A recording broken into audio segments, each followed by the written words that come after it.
Hi everybody, welcome to the Voodoo Garden, or actually more like the Voodoo Garage. My name's Ray, I am your host, and before I hurt myself, I better show you what I have here. This is a 6-foot-long bamboo stick.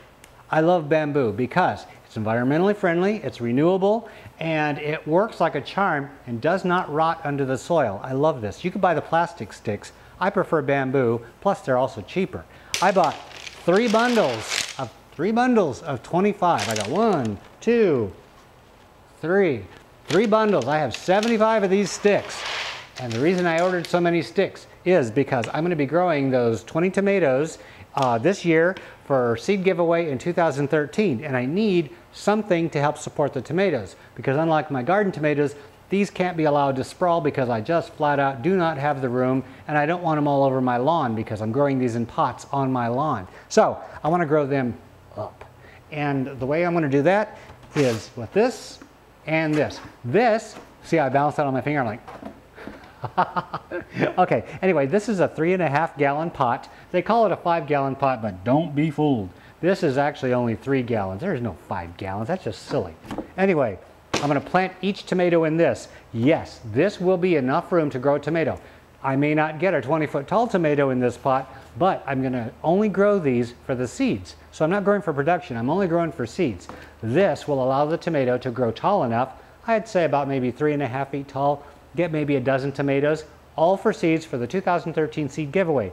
And we have a lot of strong wind here in the Voodoo Garden, and I do not want these tomato plants to go thunk because that would really be embarrassing and also not very good for the tomatoes. So I figure if I push these sticks in about a foot, it's going to hold this pot and it's going to keep it from falling over even when it grows up. Smart, huh? I am not stupid. So the bamboo sticks are a great idea. They were really cheap. I paid, I think, $9 for 25 of these. You can get shorter ones a lot cheaper, but it's hard to get the 6-foot ones locally around here. I had to have them shipped, and there was only one site that would ship 6-foot tall ones and not charge me an arm and 2 legs. I also got 20 pots. Remember I said one of the tomatoes didn't make it the vintage wine? Well, I really felt kind of bad about that, but I realized I have another one growing upstairs. It's called red pear, and it's the most beautiful pear-shaped red tomato, and I'm going to grow that and use that as a replacement. So I'll be giving away seeds for red pear as well. Anyway, 20 pots. Yes, 20 pots, 20 tomatoes. Next thing is cocoa peat, or coir as I call it, or I love that. I don't know why. I just like beating this thing up. Anyway, I got 4 of these because they were on sale for like, I think, $7. You can probably find them cheaper locally. I don't have any locally around here. I mean, my town only has 20 people in it, so there is no locally around here. Anyway, I got 4 of these. They shipped it at a good price. What else do I got? Oh, Schultz potting mix. It's the 64-quart bag of moisture control. I love the moisture control stuff because I am really big on not flooding my plants or having them drain too much. I'm really big on drainage. So I got the moisture control Schultz potting mix, 64 quarts for $6. Really good deal, really good deal. And what else did I get? Oh, I'm surrounded in good stuff. Check out what I got. And the next thing I found is coarse vermiculite. Coarse vermiculite is really good for lightening up your soil. So if you have heavy clay soil, it's wonderful for lightening that up. If you have potting mix that's really crap, throw in some of this stuff. This is the coarse stuff, not the fine powdery stuff. This is going to be wonderful for the root system. So I'm going to be mixing coarse vermiculite with coir, with potting mix, with my compost from the compost pile into a super happy deluxe insane mix that I've never made before. This is going to be my best mix ever, and I want to give it my best mix because I want these tomatoes to have the best possible root system they can have since they're in a smaller pot and they're going to be grown for seeds, and I need to have them ripen. I can't take any chances. Normally if my tomato plants die, I'm like, I can do it next year.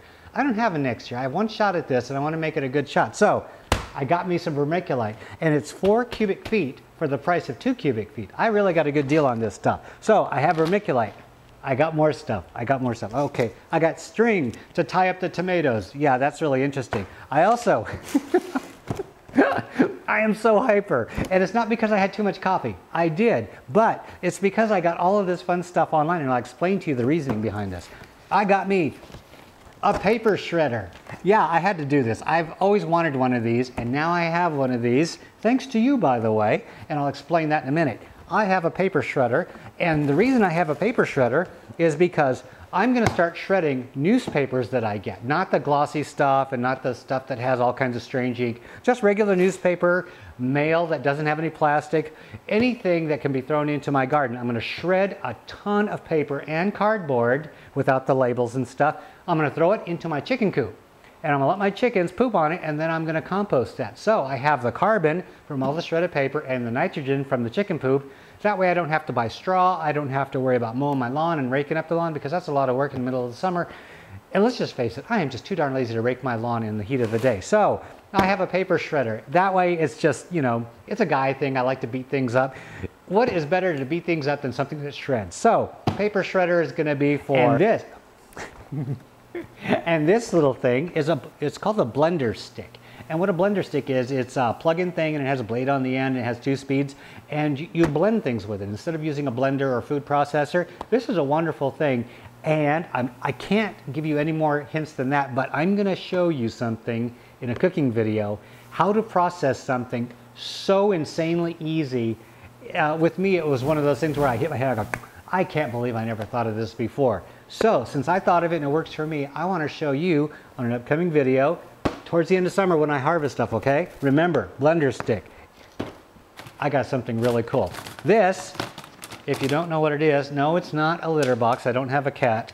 This is what's called a compost sifter. Yeah, I know. You might think, oh, come on, Ray, can't you make one yourself? Yes, I can make one myself, but they had this one on sale for $8, and it has 2 different sizes of screen, fine and coarse. You can sift your compost, or you can sift your soil and get the rocks out of it. This is fantastic. If you don't want all these clumps and stuff like that in your soil, you can toss it in here, screen it out, and you can put it into pots. Because when you're growing in pots, you don't want a big old honking clod, and sometimes you just don't feel like breaking it up. And here I am trying to rationalize. I don't really have any rationale. It was on sale, so I bought it for myself for $8. I love this thing. So this is also a gardening thing. And, oh, one last thing. I tried to rationalize this out, but I couldn't figure out any rationale at all. This big honking box back here is a charcoal grill. I had to get it for myself because I figured, you know, I've been doing a lot of stuff lately and working extra hard. I think I deserve something nice. So I bought myself a charcoal grill. It's not a gardening thing, but what the heck? It's mine, and I'm a guy, and I have a charcoal grill, so I feel more like a man. And lastly, I wanted to show you all of this because it's an amazing thing. Guess what? You are the reason that I was able to buy this stuff. Yes, you watching my videos are the reason that I was able to buy all of this stuff to give you seeds. What AdSense does for me is AdSense places an ad on my videos, and with that money that I get for those ads, I'm able to buy all of this stuff, to grow all of this fun stuff, to get you seeds for the 2013 giveaway. Now, I'm not a saint or anything. I'm not doing this just to give you seeds. I'm doing this because I enjoy growing stuff. So it's really kind of a cool thing. Ads on my videos goes to pay for stuff so that I can grow stuff and have a great time. And a byproduct of that is you get to watch really fun videos. You get to watch me experiment, succeed, fail, try different things that you may not have wanted to try until you know if it works. I'm the experimental monkey. So all of this stuff goes for me to try different things and have a good time, have a bad time, so that you can see the actual results in these experiments before you try it yourself. So that's where the money goes, and that's why there are ads on my videos. So I know that it's a bit of a pain in the butt to watch the ads on the videos, but I just wanted to let you know this is what can become of placing ads on videos. It doesn't have to be a bad thing. It can kind of be a good thing for all of us. Just wanted to let you know that. Also, okay. Okay, thank you for that message from our... Isn't this a great pose? Okay, everybody, thanks for joining me in the Voodoo Garage. I really do appreciate it. My name is Ray. Have a great day, everybody. I am out of here.